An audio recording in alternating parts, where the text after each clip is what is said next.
Hey, everybody. Welcome back. Hope you had an enjoyable break, got some water, got some coffee, and you're ready to keep rolling with this incredible content.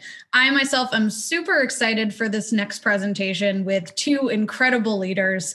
We've got Gaurav from Hewlett Packard and Laura, Manager of Solutions Engineering EMEA at Box, here to present to us on how to own your career as a new or emerging or current solutions engineering leader. I'm super excited to learn from them today. Please feel free to throw all questions in the chat. We'll get to those towards the end. But Laura and Gaurav, I'll let you take it away. Thank you very much, Courtney. Good afternoon, good morning, and good evening, wherever you might be. I hope you are all staying well, staying healthy, staying safe. As we get started here, first of all, I'd like to congratulate Courtney, James, and the whole PreSales Collective team on putting together what a fantastic event, and the speakers so far, amazing. Honestly, I've learned so much already, and I'm sure everyone else has as well. It's been so educational and so great to see all the awareness that we're creating about such a wonderful career that is pre-sales. So let's get right into this. As Laura and I started thinking about owning your career and what we wanted to talk about, we wanted to start right at the beginning, right? Which is really starts with, what does it mean to own your career, right? I think that question is something that we get, that statement is something that we all hear. And I know I've heard it throughout my career, is it's really on you, and you have to own your career.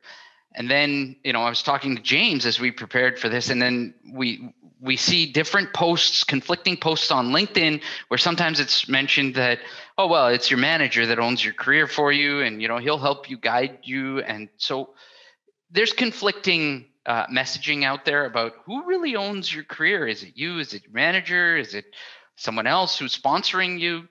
And what do you do? What is the process for all of it? So, one of the things you'll see is we want to start off with a poll right out of the gate is, do you actually feel that you are owning your career? And do you think you're doing a good job of owning your career? What does it mean to own your career? Because what I'll tell you, and so here we go with the results. So I think that's exactly what we expected, right, Laura? Is about a 50-50. Everyone's going to say, I'm not sure. Maybe I feel like sometimes I am, but a lot of the times I feel like I could do a better job. So that's exactly in line with how we both felt about the process as well. The reality is this: it's all on you, right? You have to own the career. You have to take responsibility, and you have to claim the power of owning that career. Because like anything in life, it is easy to shift responsibility due to and make excuses due to circumstances, employer, family, society, you name it, right? Because things are difficult, and when you face tough situations, you look for excuses. Sometimes we look for pushing the responsibility off to someone else, and keeping ourselves on track. But the thing is, if you do that, it will always catch up with us, and it will affect us sooner or later. So the reality is, you got to grab the bull by the horns and own your career today, and take responsibility for yourselves, your behavior, your direction, your career. And that means you are in control, no one else. So stop making those, the excuses, or thinking about, what it means. Take ownership and take charge. And the way to take charge really is starting with a vision, right? No vision means no owning. So if we don't have a clue what it is we want to do, then you can't own anything, right? So start with a vision of where you see yourselves, and really what matters to you. I think the key here is really understanding what is important to you in life. So Laura, why don't you tell us a little bit about what you found and how you found what was important and what mattered to you and how you found yourself in your current role. Yeah, thanks for that.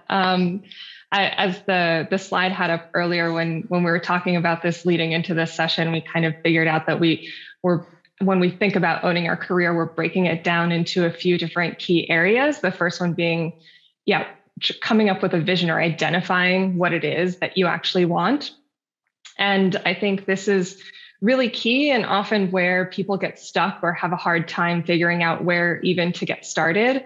So I think one of the things that helped me was reflecting on my current and past jobs and prioritizing the different aspects of those where I felt that, these pieces of my job really energize me or these things motivate me.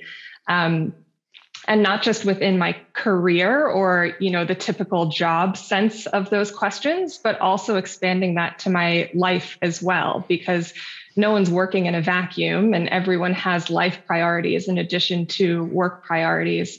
And so I think the most important thing for me was figuring out where those two intersect and how can I make those work in tandem together.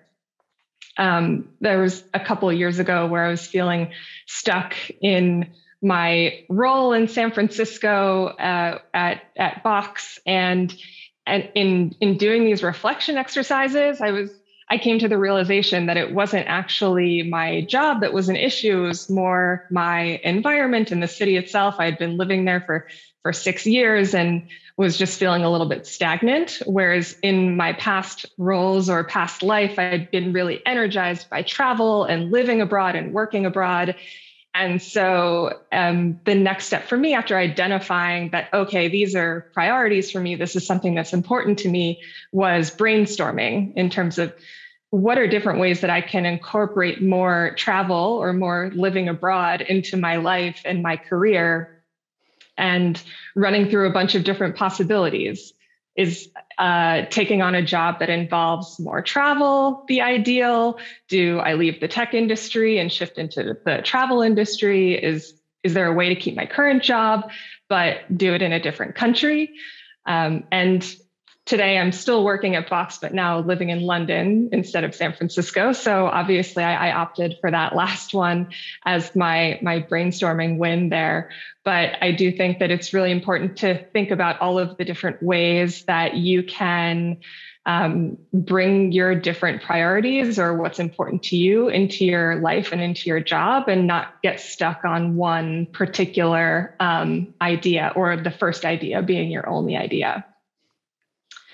Another thing in that brainstorming phase that I found really helpful was thinking about different ways that I could try on these career changes before committing to one.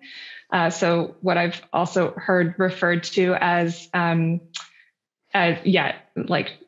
just brainstorming them, but then also trialing them out. So that could be as simple as informational interviews, which is what I leaned on, talking with SEs and sales leaders in London, friends that had moved there to figure out if it would be a good fit for me. But this can also take on a more active aspect as well. If you have the opportunity to do something like job shadowing or an internship, if it's a more drastic change from the career that you're currently in. For example, for those in the conference that are interested in moving into leadership, one of the ways that you might be able to try that out or test that out to see if it's something that you would enjoy is maybe filling in for your manager while they're on PTO to get a little bit of that experience. And what does their day-to-day look like? Sit in on some of the meetings that they typically attend to get a little bit of a feel for that before necessarily committing to one career path or another. And then the last thing that I wanted to call out in identifying what's important to you, or that initial stage of owning your career, was also collaboration and just working with the people around you. Because some of the best ideas that I've had have come from brainstorming with others, whether that's my colleagues, my manager, my friends and family. Being able to get input from another perspective and hearing feedback on what they see me doing well or what my strengths and weaknesses are has really helped me hone in on, okay, well, maybe this is a good opportunity for me, or maybe I should explore those things further. So that's how I thought about, identifying. Or I'm not sure if there's anything that you wanted to add on there, or, once you've identified something, what do you do next? Yeah, no, I think that was great. You clearly what I got from that is there's three main points there, right? Number one, the key is clarity. You were very clear on what was important to you. And then from there, you kind of looked at all the different avenues that you could explore to get to that, right? And you did your research. You did your research. You talked to your colleagues in London. You talked to other managers, and you did your research on how best to achieve what you wanted to explore. So kudos to you on that. I think that's the perfect approach. Me personally, I kind of stumbled into a solution engineer role. I was part of a startup, and they were opening a position for an application engineer, and it was actually my manager who suggested to me that I'd be a good fit for that. And so I said, yeah, let's try it. I'm always one for trying new things. So and I tried it. I loved it. And from there, all I wanted to do was grow, and I have a huge passion for pre-sales. And so I wanted to grow further in pre-sales. But after that, it's step by step, taking the next steps to make sure that you're continuously building on and owning your career. And to me, the next step, once I identified with clarity what was important to me, was to socialize and vocalize it, right? So what I call it is, control your social narrative. And that really comes down to identifying key stakeholders in your journey. Who's going to be able to help you? In my journey, it was my manager, and also it was a couple of mentors that I had throughout. There were a couple of partnerships through professional partnerships that I had who helped me identify, number one, and number two, grow and create some paths for me, clear some hurdles for me. And I think I was listening to one of the earlier presentations, and they talked really, really well about how to get promoted and how to identify the person who can help you get ahead at work. And there's so many different talk tracks, TED Talks on those, but that's the key here, right? So having that vision, step number one. Number two, identifying the key stakeholders. And a lot of this also is about creating the brand of you, right? So what I see is, and what I encourage my team for is, as solution architects, create your own brand. As sales engineers, you got to create your own brand. And that is really about what can one expect from you when they work with you. That's your brand. They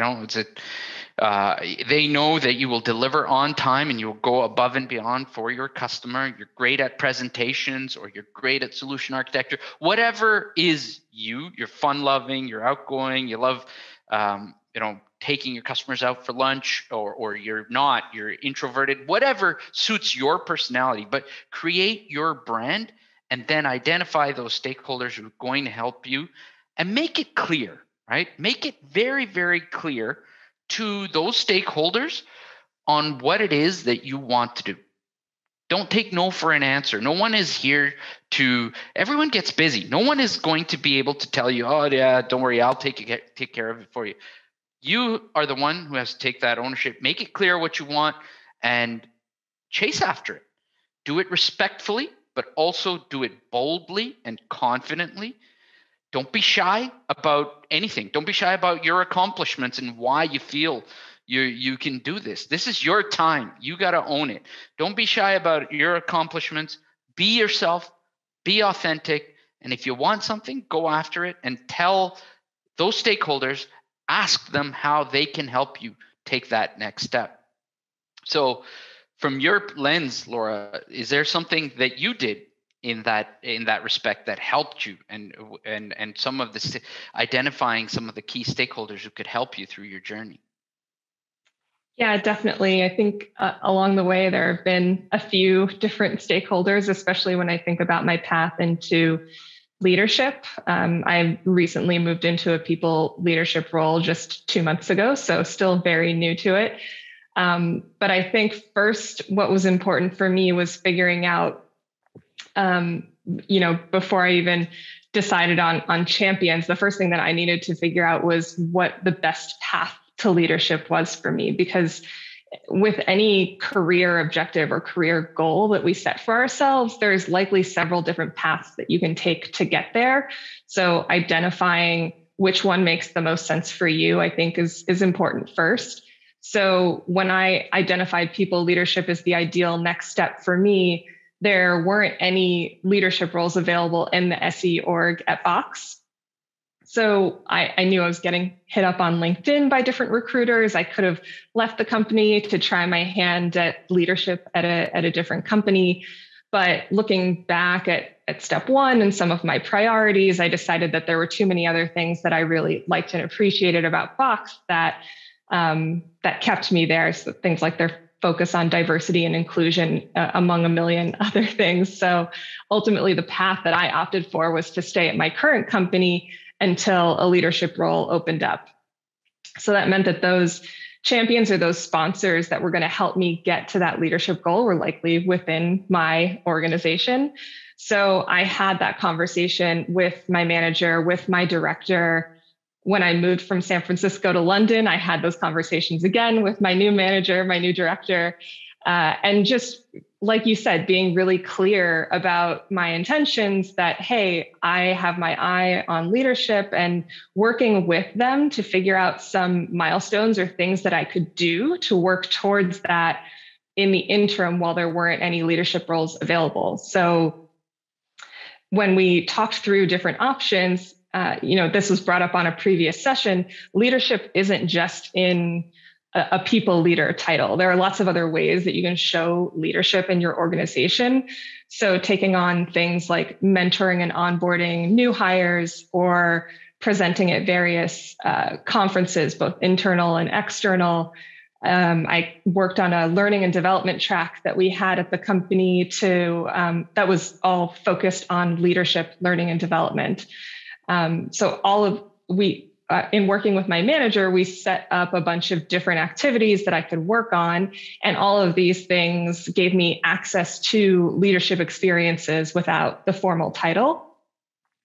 They also gave me a lot of experience and backing for my story so that when my manager was promoted into a different role, I was then a shoo-in to at least interview for her role to fill in as that manager. So I had all of these things on my resume already to say, hey, I've been actively working towards this goal. This is something that I know that I would be good at based on all these other experiences that I've had. This isn't something that I'm applying for on a whim. So I think that that really helped me in setting myself up for that goal. Yeah, that's great. I think that you did what you did there is you made that whole journey a part of your brand, right? That you're mentoring, you're showing leadership without actually being a leader. That was your brand that you created, and owning your career. That was also a part of your brand where you were clear about what I want to do. And so here's what I need your help with, because let's face it, like you described, there's no one path. Everyone has different paths, and navigating the paths is probably the hardest thing to do, right? Is figuring out, hey, how do I actually get there? I know, when I think back to all the advice that I received about own your career, it's really on you. Okay, I've done it. Now what do I do? Right? That's the trickiest part about this. And so building that career map and vision and really realizing that vision, that's in my eyes the final step, if you will, for owning your career, right? So this means sitting down and creating, as you said, those milestones, writing down, I want to do this, within general timelines, but having, like any other project, milestones, defined milestones that you want to hit, and building a vision as to how you're going to get to that journey, to the end of that journey, right? And that is a continuously evolving journey. Along the way, you have to, have checkpoints with your sponsors and the stakeholders in your journey. You need to be prepared to fail and pivot, right? Because every journey is different, and there could be things that come into your life which will change. Life gets in the way of everything, right? That's just the way it is. So you need to be prepared to pivot whenever a new challenge comes your way, and be flexible and be prepared to fail, right? It's okay. I'm a big sports fan, and rejection, failure, that's only a part of the learning process. You always have to keep learning, be flexible, and get up and start thinking of new and different ways to actually end up where you want to end up. And one of the key elements to me in that is building your knowledge in all of this, right? That's another key element of your career map is, building your knowledge. It's one thing to explore new skills and thinking, along this journey, I need to explore new skills. But like you did, you took on new projects to actually ingrain them into your everyday flow. And that's key, because when the opportunity came, you were already proficient to apply those skills that you had learned in a real world way, right? So that is, in my mind, key to defining that career map and vision of how you're going to actually get to where you need to get. Your thoughts? Definitely. I wholly agree on that. And on your note about, being flexible, being willing to pivot. I think, it's been wholly helpful in my career journey as well. And in thinking around different ways of, okay, let me take a step back from this goal, and, what are maybe some parallel paths that I can look at, or adjacent projects that can help me get to where I would like to go, even if they don't seem completely linear at the time.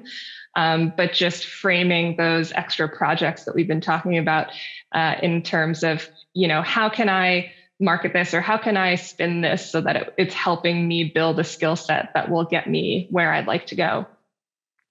And on that flexibility point too, I do think that it's cyclical. So, coming back to the beginning in terms of identifying what's important to you, I think reflection and self-awareness is really important in all of this, and checking in with yourself regularly on, hey, okay, I've made this career change.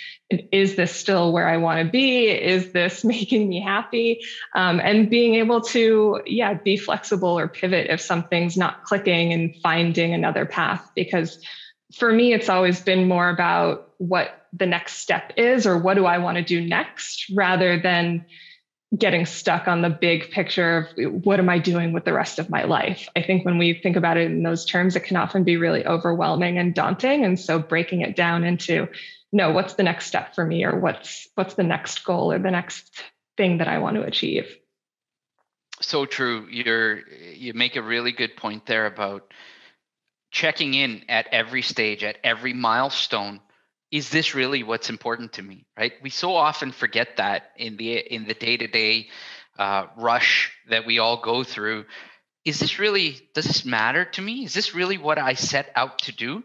Because, I'm on this journey, but this journey may not be what I thought it was going to be. And so is what I'm doing really, does it matter to me? And so checking back in step number one, what is your vision and what really matters to you?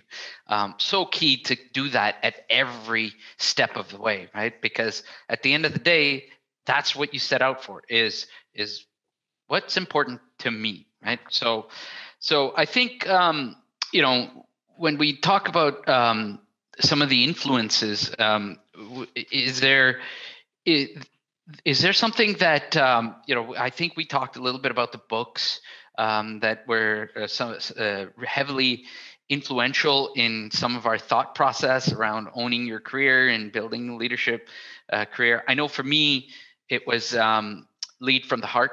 That was a book that really meant a lot to me. It was a book on transformational leadership and really understanding the mindset. And if you haven't read it, I highly recommend this book. It really transcends, leadership to another level where you're thinking more about how to transform, how to continuously evolve. We've heard a lot of great talks earlier today about it. James referenced it, always looking for new projects, always looking to change the way we do things, because there's always things we can improve. And that's really combining that with, the thought process, as well as leading from the heart, literally, is the essence of that book. So I know for me, it was a big impact. I highly recommend that. Laura, I know you've got your own recommendations, so why don't you talk a little bit about yours? Yeah, quick plug, because I know we want to get to some questions. But for me, designing your life was super helpful, especially if you're feeling stuck in the brainstorming phase or identifying what it is that you actually want to do and go after. I found this one super helpful for that, in terms of just having some concrete activities that you can do to get those wheels turning and figure out what your different priorities are and how you might be able to align those. And then I also threw the Making of a Manager on here, because as a new manager, I found that incredibly helpful too in owning this next phase of my career.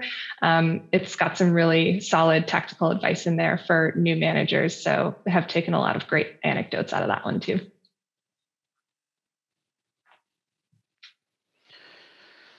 Okay, so some final thoughts. We go to Q&A, right? So can we, let's take a look at some of the questions here. Yeah, we had one that so we have a couple. Yeah, we had one that came in, and I'd love for you to answer this one. I think we only have time for one. This content has been so incredible, by the way. It's been great hearing about your journey, Laura, and Gaurav, thank you for kind of guiding us through this. Laura's question was, when crafting your career vision, what is a realistic timeline to plan for? 1 year, 5 years, 10 plus? I'd love to hear your perspectives. Yeah, I think, I just said I always plan for what to do next rather than what to do with the rest of my life. So I generally look at it on a 1 to 2 year time frame, 3 max. I think when you get into 5 and 10 years, so many things can change in that time frame. And I think a lot of people get stuck then in terms of, just trying to pull in all the factors. I've found that shorter timeframes are easier to action on for myself, but that's my personal experience. For me, honestly, everyone talks about a 5-year plan. That's, I think, pretty standard. Everyone hears, "Oh, hey, what's your 5-year plan?" I looked at it like any other project, and I don't know. I'm very compartmentalized that way, very simple-minded. I look at, where do I want to be at the end of 10 years, let's say, and work backwards from there. So, whether that's 10 years, whether that's 15 years, it's really a vision of, here's where I want to get to, and then working backwards from there. At the end of the day, you have to think about, point number 1, as Laura mentioned, what matters to you? And she's identified clearly what matters to her, and she's not looking for a 5-10 year plan. She's looking for the next 1-2 years, and that's what suits her, right? So I think you have to identify what matters to you and work backwards from there, just like anything else. Absolutely. So, sorry, I thought that we were just wrapping up here. So. Yeah, exactly. So, I just, a final word I would say to all of that is, when we think about working backwards, is, don't underestimate yourself, right? When you look at that vision, don't underestimate yourself. You don't know what's possible until you try. And if you fail, like we said, don't accept that, keep trying and be realistic, patient, and persevere when you build that vision. that's really what I see as the key when you're building that vision, whether it's 5, 10, or 15 years. Thank you both. Super inspiring to hear your perspectives and about your journeys. Thanks so much for spending some time with us today. We appreciate it.